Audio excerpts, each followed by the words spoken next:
हंसाभ्यां परिवृत्ति पत्रिकमलैः दिव्यै जगत्कारिणैः विश्वोत्कीटमनेकदेहनिलयैः स्वच्छन्दमात्मेच्छया तद्योतं पदसा भवन्तु चरणं दीपं कुरु ग्राहिणं प्रत्यक्षाक्षरविग्रहं गुरुपदं ध्यायेदिवु शाश्वतम।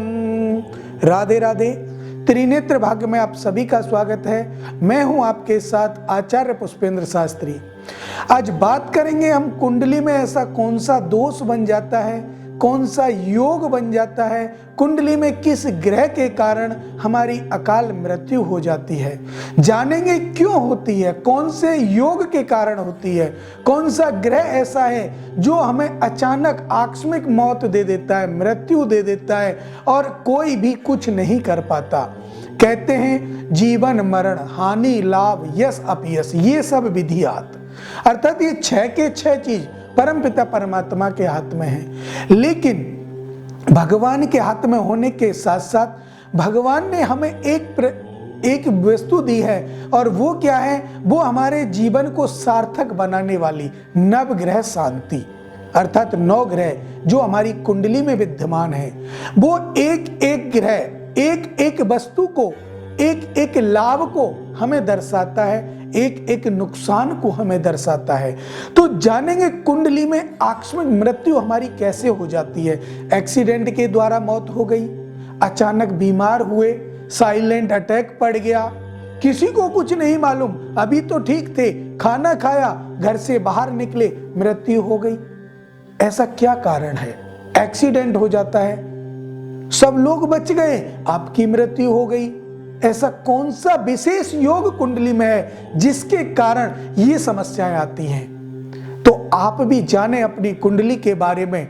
कुंडली में 12 भाव होते हैं। 12 भाव में आप देखेंगे सबसे पहले अष्टम भाव को और लगन को। लगन का और अष्टम भाव का जो स्वामी है वो कौन है?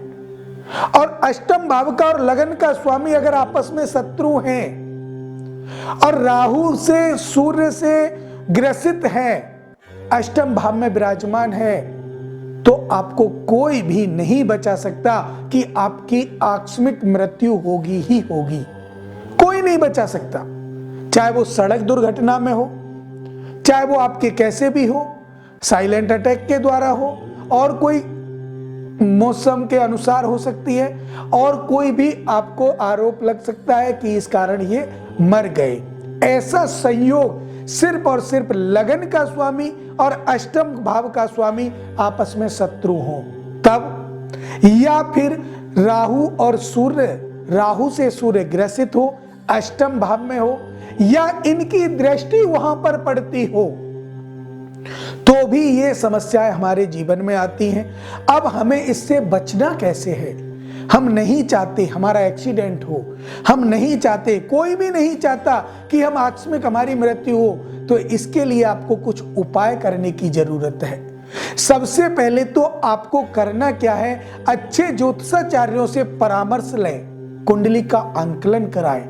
जब आप कुंडली का आंकलन कराते हैं तो वो आपको कोई उपाय बताएं, उन उपायों पर आप ध्यान दें कि इन्होंने क्या उपाय बताए, क्या हमारी कुंडली में परेशानी है, कौन सा ग्रह कुपित है। जब आप ऐसा करते हैं तो वैदिक आचार्य आपको सहयोग से मिलते हैं। ऐसा नहीं है कि हर ब्राह्मण वैदिक है। वैदिक आचार्य आपके कर्मों के सहयोग से मिलेंगे, आपको नहीं मिलेंगे। वैदिक आचार्य आपको किसी संस्थान के माध्यम से मिलेंगे। तो इनके कारण जो पूजा पाठ यज्ञ अनुष्ठान आप कराओगे उससे आपको लाभ मिलेगा, और इसका उपाय आप अपने घर नहीं कर सकते। ध्यान रखना, आप अपने घर में स्वतः चाहें कि हम खुद उपाय कर लें तो ऐसा संभव नहीं है, आप अपना उपाय नहीं कर सकते। इसके लिए आपको किसी ना किसी ब्राह्मण की जरूरत लेनी पड़ेगी, ब्राह्मण की सहायता लेनी पड़ेगी। तो फिर जब आपको ब्राह्मण की सहायता लेनी ही है तो क्यों ना वैदिक ब्राह्मण की सहायता लें, क्योंकि वैदिक ब्राह्मण मंत्रोच्चारण जो करता है वो एकदम शुद्ध करता है और शुद्ध मंत्र के उच्चारण से ही आपका कार्य सफल होता है और जो दोष है वो कट जाता है। तो इसके कारण आप अगर उपाय कराते हैं राहु का, सूर्य ग्रहण दोष का, मंगल शनि सूर्य राहु अष्टम भाव में बैठे हैं तो भी आपकी अकाल मृत्यु होगी, ये ध्यान रखना। इनका अगर आपको उपाय कराना है तो आप अच्छे वैदिक आचार्यों से मिले। इसके लिए आप हमारे संस्थान में भी सहयोग ले सकते हैं। संस्थान का सहयोग लेना आपके लिए लाभप्रद होगा और आपके जीवन के जितने भी कष्ट हैं सबको दूर करने में हम सक्षम रहेंगे। समय का अभाव है, अब मुझे दे इजाजत। राधे राधे।